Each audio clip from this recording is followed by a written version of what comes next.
আমার কথাটা এই অংশটুকু যুবক যুবতীরা খুব ভালো করে শুনেন। দিনী বোন যাদের বয়স হায়েজ হয়ে গেছে, যাদের হায়েজ হয়েছে, এখান থেকে শুরু করে সবাই যারা বালেগ হয়েছে আমরা ছেলেরা, সবাই ভালো করে কথাটা শুনেন। বাংলাদেশে পিছন থেকে একটা নতুন সমস্যা রাইজ করতেছে। সমস্যাটা হচ্ছে, এমনিতেই আমাদের ছেলে মেয়েদের মধ্যে হারাম সম্পর্ক ছিল।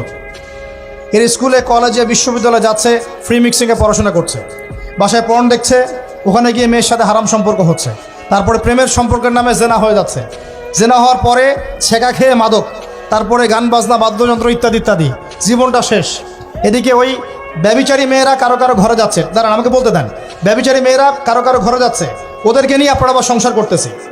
এই হচ্ছে না সিচুয়েশন।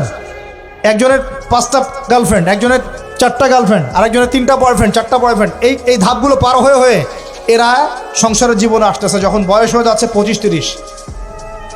সমস্যা কিন্তু এটা ম্যাক্সিমাম সবার ক্ষেত্রে হচ্ছে বলবো না, অনেক একটা বড় অংশ এই সমস্যা ফেস করতেছে।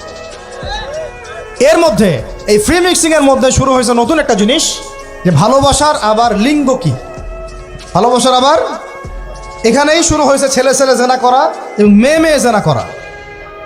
ছেলে ছেলে জেনা করা আর কি বললাম বলেন, মেয়ে মেয়ে জেনা করা, নাউজুবিল্লাহ।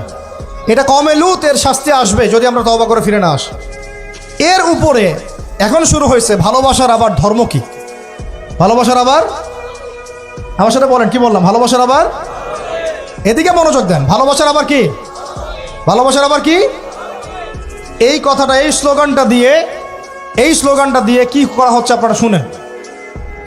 অমুসলিম ছেলে মুসলিম মেয়ের সাথে প্রেম করতেছে, অমুসলিম ছেলে মুসলিম মেয়ের সাথে প্রেম করতেছে, বলতেছে ভালোবাসার আবার ধর্ম কি, তুমি আমি একে অপরকে মহব্বত করি, ভালোবাসি, এর মধ্যে ধর্ম আসবে কেন? বলছে তুমি আমার ধর্মে দীক্ষিত হয়ে যাও, অথবা আমি তোমার ধর্ম কবুল করে মুসলমান হয়ে যাব। এই মিথ্যা কথাগুলো প্রলোভন দিয়ে এখানে ওখানে পার্কে নিয়ে গিয়ে চটপটে ফুচকা খাওয়ায়, কফি শপে নিয়ে গিয়ে এভাবে আস্তে আস্তে আস্তে আস্তে মেয়েদেরকে লাইনে নিয়ে আসতেছে। আনার পরে শোনেন, কথা আগে শুনেন, বুঝেন। আপনি ঠিক বললেও ঠিক, এটা না বললেও ঠিক, কারণ চলতেছে এটাই সমাজে। এখন কথা হচ্ছে, আমরা যদি আমাদের বোনদের ইজ্জতকে বাঁচাইতে চাই, এই বিষয়টা সম্পর্কে সচেতন থাকতে হবে। মেয়েদেরকে ফুসলিয়ে ফাসলিয়ে এভাবে প্রেমের জালে ফেলে শেষমেশ বেডে নিয়ে গিয়ে ধর্ষণ বা গণধর্ষণ করে মেয়ের ওই ওভারির মধ্যে ওদের বীর্যপাত করে দিয়ে ওই ছেলেটার কোনো খবর পাওয়া যায় না, লাপাত্তা হয়ে যায়। কোনো কোনো ক্ষেত্রে টাকার বিনিময়ে মেয়েদেরকে পাচার করারও অভিযোগ পাওয়া গেছে। এবং এই কাজটার নাম তারা সংঘবদ্ধভাবে দিয়েছে, এর নাম নাকি লাভ জিহাদ, বলে নাউজুবিল্লাহ। এবং বীর দর্পে ফেসবুকে পোস্ট দিচ্ছে, আজকে অমুক মেয়ের এটা করলাম, আজকে তমুক মেয়ের এটা করলাম। ভিতর থেকে একটা চক্র কাজ করতেছে, এবং এই চক্রের কেউই মুসলিম না, এই চক্রের কেউই কিন্তু মুসলিম না।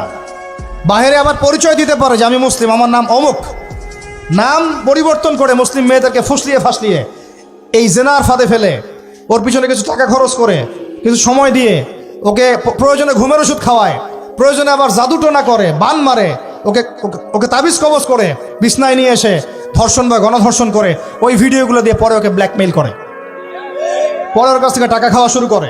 কোনো কোনো ক্ষেত্রে মেয়েদেরকে পাচারও করে দিচ্ছে।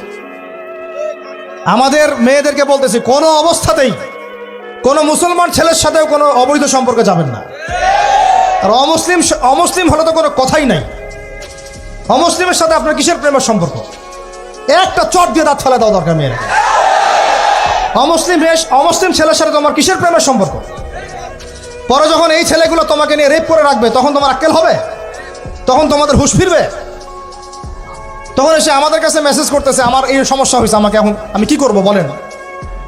আমাদের ওয়াইফদের কাছে মেসেজ করে, এরকম এরকম হয়েছে আমার সাথে, আমরা কি করব বলেন। তো তোমাকে কে যাইতে বলছো এই ছেলের কাছে? তুমি তোমার ইজ্জত ওখানে, তুমি তোমার পায়জামা কিভাবে খুললা সেখানে, আর কিভাবে বলবো বলেন?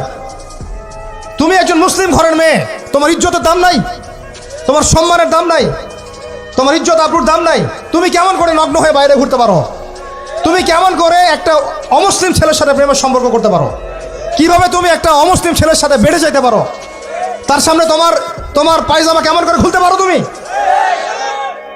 আমার ল্যাঙ্গুয়েজ আপনি রাগ করেন না, আমি খুবই ফেড আপ এদের উপরে। একটা মেয়ে একটা মুসলিম ছেলের কাছেই তো যাইতে পারবে না অবৈধভাবে।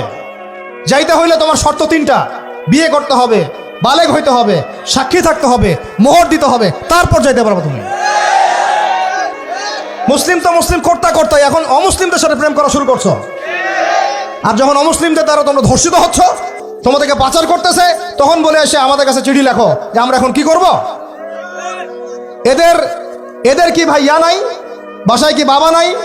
বাসায় ভাই নাই? এই চক্র থেকে সাবধান থাকেন। আর আমাদের সমাজে যারা দায়িত্বশীল, রাষ্ট্রের যারা দায়িত্বশীল, যারা উপরের লেভেলে আছেন, এই বিষয়গুলোর উপর কঠিন দৃষ্টি দেওয়ার জন্য আমি রিকোয়েস্ট করব। আমরা কিন্তু কোনো ধর্মের মানুষের সাথে কোনো দ্বন্দ্ব চাই না। চাই আমরা যে 50-60 বছর থেকে একসাথে বসবাস করতেছি, আমরা কি কোনোদিন কারোর সাথে মারামারি করছি? কোনোদিন দেখছেন যে খ্রিস্টান মুসলিম মারামারি হচ্ছে? ইহুদি মুসলিম মারামারি হচ্ছে বাংলাদেশে? হিন্দু মুসলিম মারামারি হচ্ছে বাংলাদেশে? দেখেছেন কখনো? এখন কি নতুন করে শুরু হলো এগুলা? আল্লাহ রাব্বুল আলামিন আমাদের দ্বীনি ভাইদেরকে বুঝদান করেন, বোনদেরকে বুঝদান করেন। কোনো অবস্থাতেই মেয়েদেরকে আপনি এভাবে ছেড়ে দিয়েন না বাইরে। কোন অবস্থাতেই একটা মেয়ের হাতে অকালে মোবাইল ফোন তুলে দিয়েন না। কোথায় যাচ্ছে খোঁজ রাখেন, কার সাথে মিশছে খোঁজ রাখেন। একটা বাড়ির সম্মান নষ্ট হয়ে গেলে কখনো ফিরে আসে না। একটা মেয়েকে অপহরণ করেছিল রাজা দাহির, মুসলিম মেয়েকে। সেই ইজ্জতের বদলা নেওয়ার জন্যে 17 জন ঘোড়সাওয়ার নিয়ে, কতজন? মাত্র 17 জন ঘোড়সাওয়ার নিয়ে মোহাম্মদ বিন কাসিম এই সিন্ধুর রাজা দাহিরকে আক্রমণ করে ওই জায়গায় পরাজিত করেছিল। একটা মেয়েকে নিয়ে ঘটনা ঘটেছিল। আমাদের বোনের ইজ্জতের এত বড় দাম। একজন নারী, শোনেন, একজন নারী বনু কাইনুকার বাজারে গিয়েছিলেন তার প্রয়োজনে। ইহুদি তার শ্লীলতাহানি করেছে, তার সতর খুলে দিয়েছিল একজন ইহুদি। এটা দেখে একজন মুসলিম ভাই সেখানে থাকতে না পারে ওই ইহুদির গর্দান নামিয়ে দেয়। এই ইস্যুকে কেন্দ্র করে ইহুদিরা মিলে ওই ভাইকে শহীদ করে। তখন ওই বাজারে ওই ভাই ছাড়া আর কেউ ছিল না, একজনই ভাই ছিল। এরপরে এই মামলা আসলো নবীর দরবারে সাল্লাল্লাহু আলাইহি ওয়াসাল্লাম। এটা মদিনার ঘটনা। নবী সাল্লাল্লাহু আলাইহি ওয়াসাল্লাম ওই সাহাবীকে তো দোষারোপ করেনই নাই, ওই সাহাবীকে দোষারোপ করেন নাই, বরং নিজে বর্ম পরে অন্য সাহাবীদেরকে বলেছেন তোমরা বের হও, আমরা বনু কাইনুকা আক্রমণ করবো, ওকে এখান থেকে বের করে দেব। একজন দিনী বোনের ইজ্জতের বদলা নেওয়ার জন্য পুরো বনু কাইনুকার ইহুদিদের সাথে যুদ্ধ হয়েছে। আর আমাদের বোনরা স্বেচ্ছায় ইজ্জত বিলি দিচ্ছ। তোমরা হচ্ছে মাটির তলে চলে যাও, তোমাদের বেঁচে থাকাচ্ছে মাটির তলে চলে যাও। তোমরা নিজেরা স্বেচ্ছায় ইজ্জতের বিসর্জন দিচ্ছ। আমি ইয়াং ছেলেপেলেদেরকে বলছি, ভাই, আমরা আসছি আল্লাহর ইবাদত করতে, এখানে আল্লাহর দিনকে জিন্দা করতে, আল্লাহর দিনকে সমাজে কায়েম করতে। জিনার সাথে আমাদের কি সম্পর্ক থাকতে পারে? পর্নের সাথে আমার আপনার কি সম্পর্ক থাকতে পারে? আপনার আমার এরকম হারাম সম্পর্কের সাথে কি সম্পর্ক থাকতে পারে?